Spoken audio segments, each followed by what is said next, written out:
नागराज का बदला नागराज कॉमिक्स के तीसरे एपिसोड में आपका स्वागत है। इसको लिखा है परशुराम शर्मा ने, इसका चित्रांकन किया है संजय अष्टपुत्रे ने और इसका एडिशन किया है मनीष चंद्रगुप्त ने। थोड़ा सा प्रीएम दे देते हैं। आतंकवादी गिरोहों से निपटने के लिए नागराज जंग के मैदान में कूद पड़ा और सबसे पहले उसने आसाम में सक्रिय आतंकवादी गिरोह से टक्कर ली, जिसका सरगना बुलडॉग नामक व्यक्ति था। बुलडॉग के हेडक्वार्टर पर जबरदस्त बमबारी हुई, जिसमें नागराज और उसका साथी रोमो टनों मिट्टी के ढेर में दब गए। बुलडॉग अपने साथियों के साथ कंपाली रियासत के राजमहल में जा पहुंचा। अब आगे बढ़ते हैं। नागराज का बदला। उधर कंपाली हिल के किले में मीटिंग चल रही थी। कंपाली एक आजाद रियासत है और 3 देशों की सीमा इससे मिलती है। इससे बेहतर स्थान आपके लिए दूसरा कोई नहीं होगा मिस्टर बुलडॉग, और तुम्हारे हक में भी यह बात जाती है महामंत्री किल्लौर। इस मीटिंग में जितने भी लोग मौजूद हैं वह कंपाली रियासत के सर्वशक्तिमान व्यक्ति हैं और सब मेरे साथी हैं। तुम लोग कंपाली के राजघराने को क्यों नजरअंदाज कर रहे हो? राजघराना सिर्फ नाम मात्र का है, रियासत का देखभाल हमें ही करनी पड़ती है। किल्लौर मेरे दोस्त, क्या तुम कंपाली की प्रगति में मुझे साझेदार बनाना चाहते हो? आप ठीक समझे मिस्टर बुलडॉग। मैंने महाराज से आपको यह भूभाग इसीलिए दिलवाया है क्योंकि आप यहाँ की विकासशील योजनाओं पर पूंजी लगाएंगे। हम पूंजी लगाने के लिए तैयार हैं। उसकी रूपरेखा हमने तैयार कर ली है।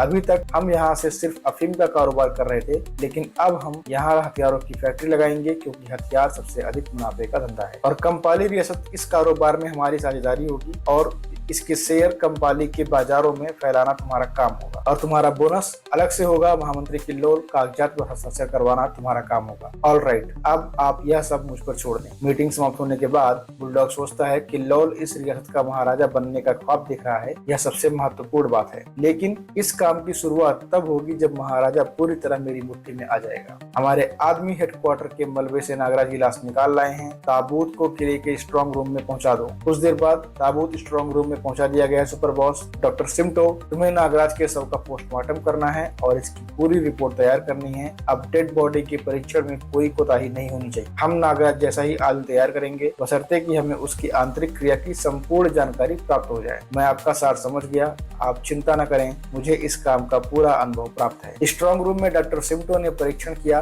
यह 100% मृत है। डेड बॉडी को ऑपरेशन रूम में पहुंचा दो। नागराज को स्ट्रेचर द्वारा ऑपरेशन रूम में ले जाया गया। ऑपरेशन रूम में डॉक्टर सिमटो ऑपरेशन के लिए तैयार था। अगर मैंने इसके मुकाबले का ऐसा ही शक्तिशाली मानव तैयार कर दिया तो मैं सबसे बड़ा दौलतमंद इंसान कहलाऊंगा। सबसे पहले इसके ब्रेन का ऑपरेशन होना चाहिए और वो नागराज के सर पे कुछ कील ठोकने की कोशिश करता है। नागराज की आंखें खुल गईं और सम्मोहन की एक प्रचंड लहर डॉक्टर सिमटो की आंखों में भेदती चली गई। उफ, मेरी आंखों के आगे अंधेरा छाता जा रहा है, सिर चकरा रहा है। डॉक्टर सिमटो ने नागराज को अपने मस्तिष्क में महसूस किया। तुम्हारी जिंदगी मेरी मुट्ठी में है, तुम मेरे गुलाम हो, नागराज के गुलाम। मेरी जहरीली फुंका ने तुम्हें जलाकर खाक कर देंगी। डॉक्टर सिमटो, बोल, जिंदा रहना है या नहीं? हाँ, मुझे जिंदा रहना है। तो अब वह करो जो मैं कहता हूँ। मेरे अंदर ऑक्सीजन का स्टॉक बहुत कम रह गया है, सबसे पहले ऑक्सीजन देकर स्टॉक पूरा करो। नागराज ने सम्मोहन क्रिया द्वारा सिमटो को अपने बस में कर लिया। सिमटो के मस्तिष्क में वह अपने विचार योगी महात्मा द्वारा जागृत टेलीपैथी प्रक्रिया से उत्पन्न कर रहा था। तुम मेरी डेड बॉडी का निरीक्षण करोगे और रिपोर्ट भी तैयार करोगे और यह रिपोर्ट और तुम्हारी कार्य प्रणाली मेरी इच्छा अनुसार होगी। सिमटो अपने कार्य में लग गया, परंतु उसके हाथ नागराज के निर्देश पर कार्य कर रहे थे। अब तुम्हारा काम पूरा हो गया। बुलडॉग से कहो कि यदि मेरा शव किसी दरिया में न बहाया गया तो मेरे मांस के सड़ने से जल्दी ही ऐसी गैस निकलेगी जो कईयों की जान ले लेगी। हाँ, उसके शव को तुरंत किसी दरिया में बहा डालो ताकि कंपाली की सीमा से दूर कहीं इस गैस का प्रकोप हो। ठीक है, उसे पहाड़ी दरिया डोंग में बहा दिया जाएगा।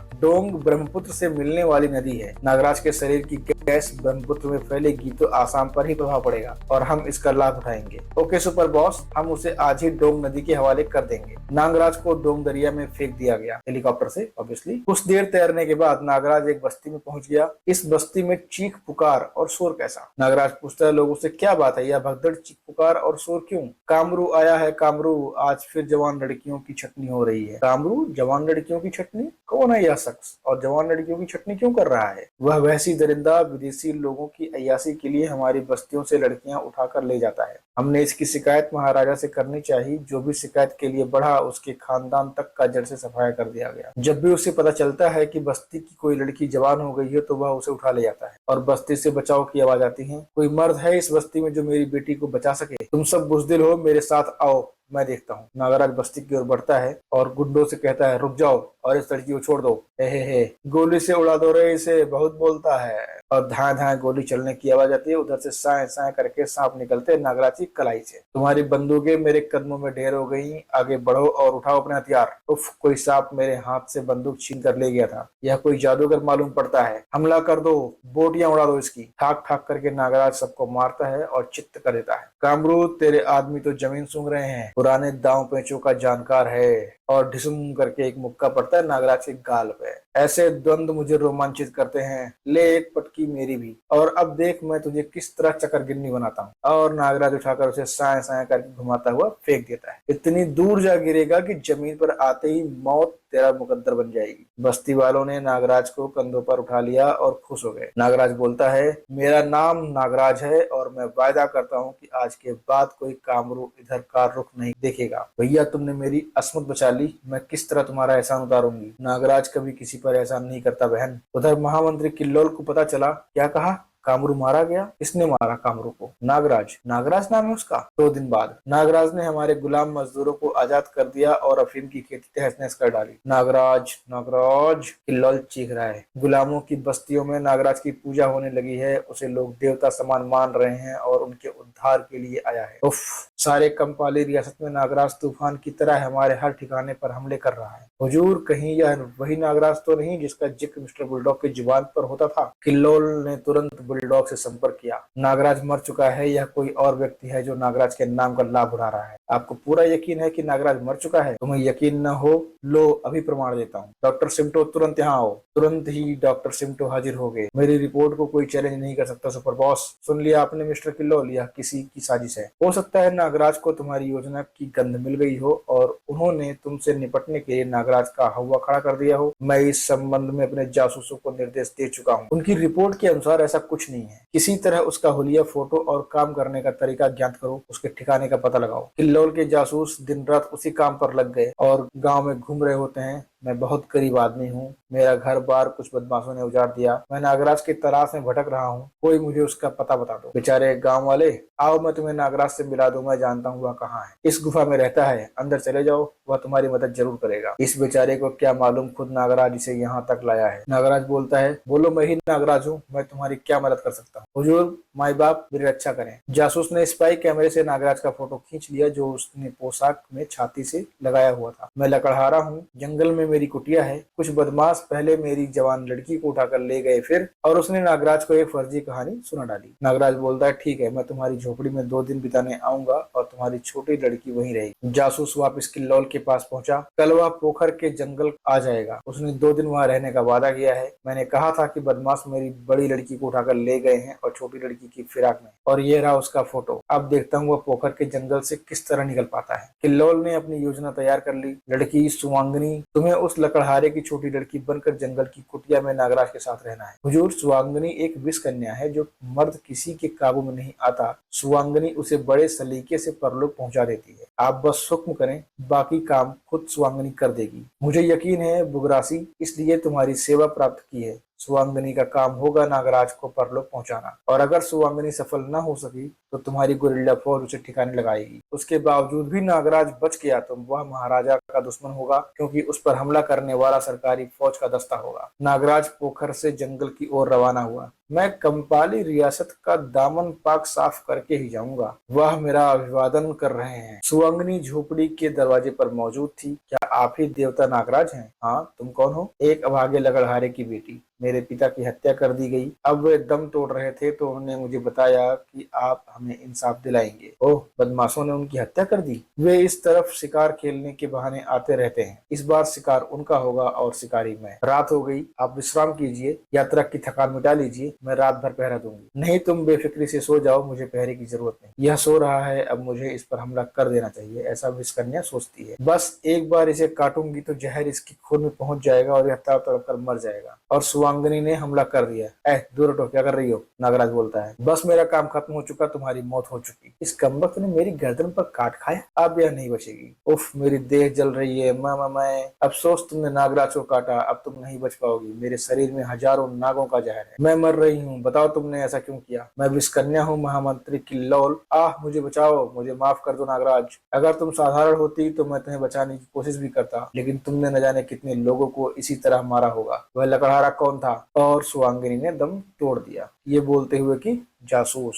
और नागराज के जहर से सुवांगिनी की देह पानी की तरह पिघलने लगी। मुझे जिंदगी में पहली बार एहसास हुआ कि मेरे शरीर में इतना घातक जहर भी मौजूद है। सुबह होते ही नागराज झोपड़ी से बाहर निकला। अब मुझे महामंत्री किल्लोल को सबक पढ़ाना चाहिए। जैसे ही नागराज आगे बढ़ा, उधर से गोलियों की तड़तड़ाहट की आवाज आ गई। नागराज पेड़ की आड़ में छिपता है। मेरी छठी इंद्री ने खतरे की गंध पा ली थी और वो फिर अपने सांप छोड़ता है। पूरा जंगल फायरिंग की आवाज से दहल उठा। ये तो सरकारी वर्दी के सैनिक हैं जो मुझे घेर कर मारने की कोशिश कर रहे हैं। पूरे जंगल की मोर्चाबंदी है। वे लोग पेड़ों पर मचान बनाए बैठे हैं। नागराज रस्सी द्वारा एक पेड़ से दूसरे पेड़ पर उड़ने लगा और दुश्मनों को वो अपने नागपाश से मारता जा रहा था। एक सैनिक आगे खबर करता है कि हमारे दस्ते के सैनिकों पर खौफनाक सांप हमला कर रहे हैं। ओवर, हम तुम्हारी सहायता के लिए हेलीकॉप्टर भेज रहे हैं। ओवर। और हेलीकॉप्टर आ जाता है। ओह, हवाई हमले की भी तैयारी है। हेलीकॉप्टर से बम बरसाए जाते हैं। जरा करीब आ जाए, फिर इसको मजा चखाता हूँ। जैसे ही हेलीकॉप्टर नीचे झुका और करीब आया, नागराज की नागरस्सी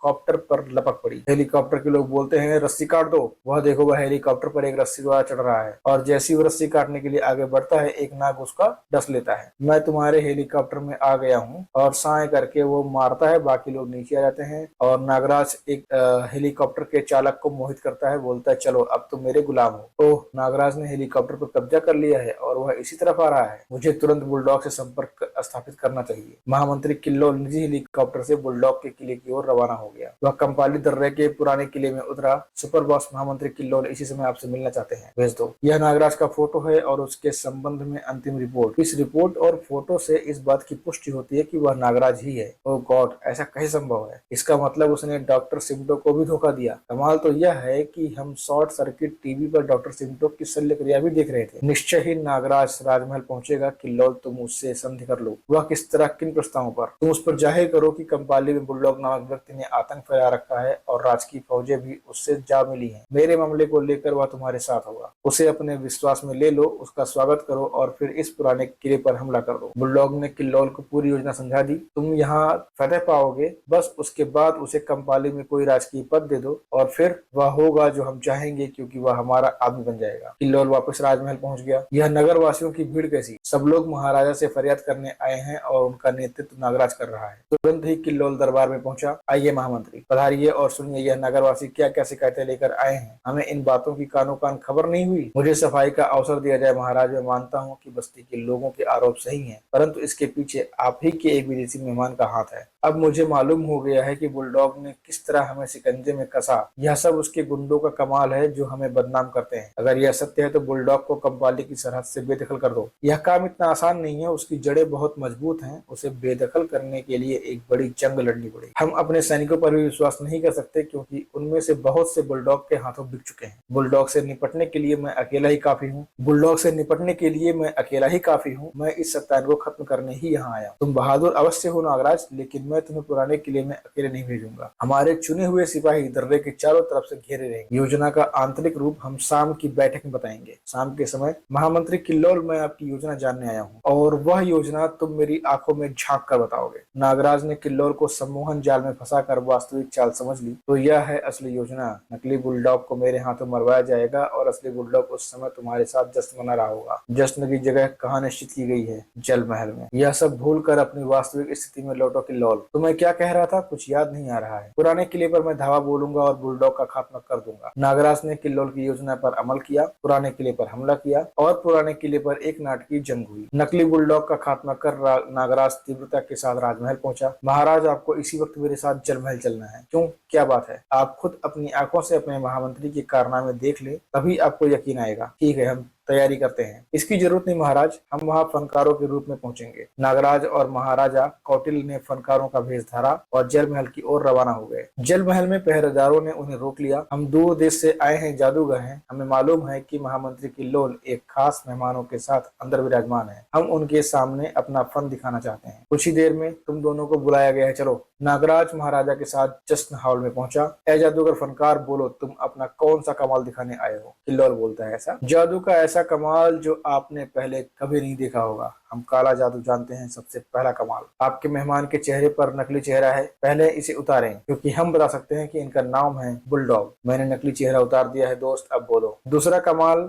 मैं अपने दोस्त को अभी राजा कौटिल बनाऊंगा। है कमाल है, या तो बिल्कुल राजा कौटिल लग रहा है। और अब मैं अपने आप को नागराज की शक्ल में पेश करता हूँ। नागराज महाराजा कौटिल, क्या जादू है, वाह। गधे के बच्चों, यह जादू नहीं हकीकत है। सिपाहियों, गिरफ्तार कर लो इन दोनों को। यहाँ तुम्हारी नहीं मेरी आज्ञा चलती है महाराजा कौटिल, और तुम दोनों की मौत तुम्हें यहाँ खींच कर लाई है। पकड़ लो और कत्ल कर दो इन दोनों को। जैसे ही सैनिक आगे बढ़ते हैं, नागराज के सांप सबको ठाक ठुक करके मारते हैं। अब बताओ, सैकड़ों नागों ने तुम दोनों को जकड़ लिया है। यह है तीसरा और आखिरी जादू। ओह बचो महाराज, वो बम फेंकता है। इसके जिस्म में बम फिट था और इसने बम की सेफ्टी पिन दबाकर आत्महत्या कर ली। ओके, किल्लोल मारा गया भाई। बहादुर नौजवान नागराज, आज से रियासत तुम्हें सबसे बड़ा सम्मानित पद देती है। नगरवासी नागराज की जय जयकार के नारे लगा रहे थे, नागराज की जय हो, नागराज की जय हो। और यहीं पर नागराज का बदला समाप्त होता है। अगले एपिसोड में हम बात करेंगे नागराज की हांगकांग यात्रा के बारे में। अगर आपको ये वीडियो पसंद आया हो तो प्लीज वीडियो को लाइक कर देना, चैनल को सब्सक्राइब कर लेना और शेयर करना मत भूलना।